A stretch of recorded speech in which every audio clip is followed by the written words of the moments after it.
it's interesting to look at what he was doing with them all the time, to lead them to his same experience, to show them as young adolescents, as young students, as young professionals, this is the way to have light and meaning in your life. And then looking around at the little villages in Provence that have been broken by the revolution. The revolution destroyed the church. The revolution killed bishops, priests, sisters. It was a church that was very, very badly shattered and destroyed. And it was there then that he began to preach missions to the little villages, to people who had not had the opportunity to know the love of God. And it is there then, once Napoleon had been thrown out, that in 1815 he had the idea, he had the inspiration from God, invite others to come along to do the same ministry. And that's how the missionary oblates of Mary Immaculate were born. We were born to do exactly what Eugene was doing, to look for the people that the structures of the church are not touching. We've got no one to lead them to that light. We've got no one to lead them to me. And that's how we began. And that's how the dream began. The main work was to go out to the little villages of Provence and preach parish missions. So, our idea, or Eugene's idea, was that we would be a support group. You have the parish priest with his flock there, but we would come in 3, 4, 5 weeks, visit all the people, educate them in the faith, get them all worked out, get them bubbling, and then leave them with the priest, and we would move on to another village, preaching missions. But we weren't out all the time preaching missions. We were living, and that's my house, by the way, that's where I live. That's the convent of the Carmelite sisters that Eugene bought in Aix-en-Provence when he founded the missionary oblates. And that's why I live there, because now it's a center where we try to radiate spiritual growth and values.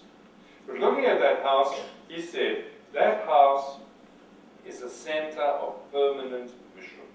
We don't have to go out to the villages and preach all the time. But people come to the house. There's a church there, a very lovely church. People come to the church services. It's a huge property, it's a huge house.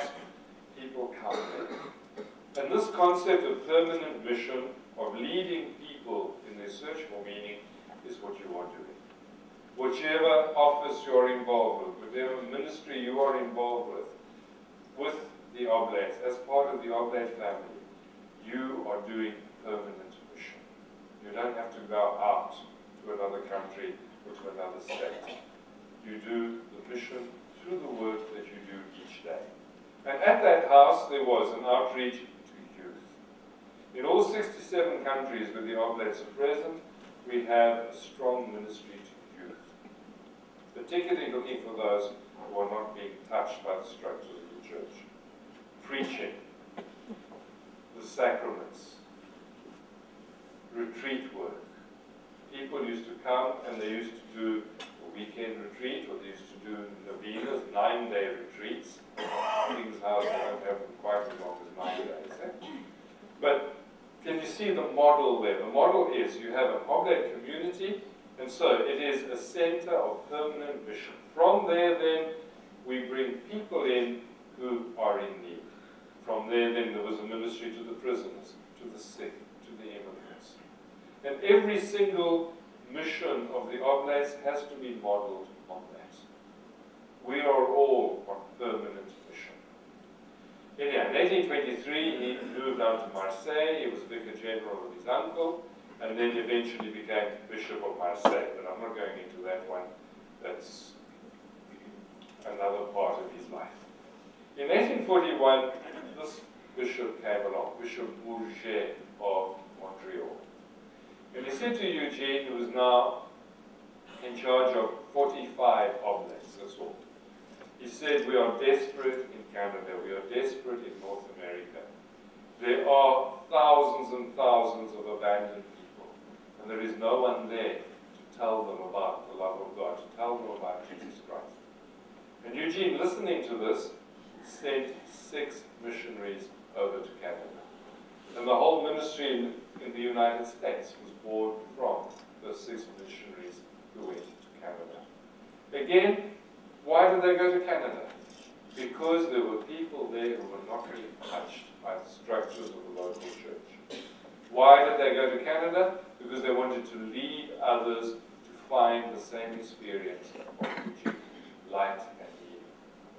And so, in Eugene's lifetime then, he sent missionaries to North Africa, he went to send missionaries to Sri Lanka, to Ceylon, to Canada, to the US, even into the northern bit of Mexico, and to the center of the world, to South Africa.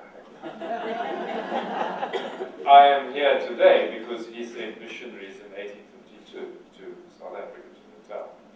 And every oblate missionary from 1841 until 2010, who is a missionary, who may go out to another country, who may go away from his hometown, his home province, has that idea of looking for the most abandoned and to lead them to find light and meaning. That was the first work that we were doing, based in the house in Aix.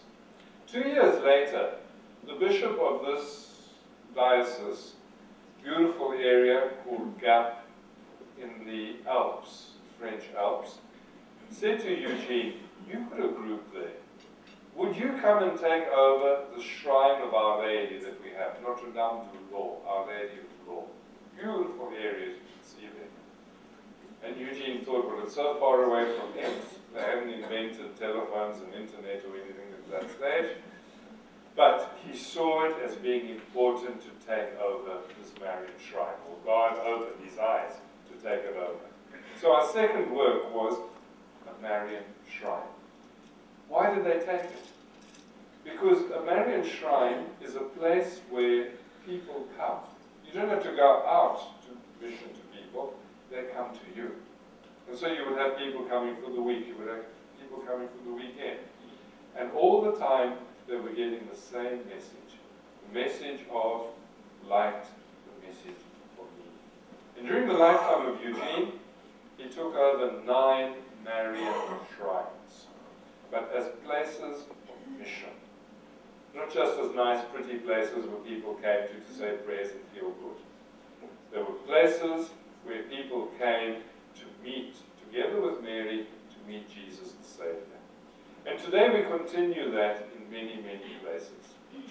I'm not going to put up a picture of the shrine. We're in it here. But that shrine, this shrine here, was born from that first moment of Notre Dame du Lot in 1818. I've put up here a sister shrine in a country across the border up north, outside of Quebec, in Trois-Rivières, the shrine of Notre Dame du Cap, which has been run by the Oblates. Similar shrine to this one, yeah. A couple around the world, just to give you a bit of a feel. Kodain in Poland. It is right on the border of Belarusia. And in fact, during the communist occupation, the Soviet Union was just on the other side of the river. And no one could go into that bell tower. If anyone went up into the bell tower, the Russian soldiers or the Soviet soldiers on the other side took pot shots at you. I speak about the Sanctuary of Mary because it is one of the places in Poland that kept that faith going. In the darkness of the oppression of the Soviet Union, it was this faith, this meaning, this light in the darkness that a shrine like Kodain gave to people. And it is a very moving experience to go there and to see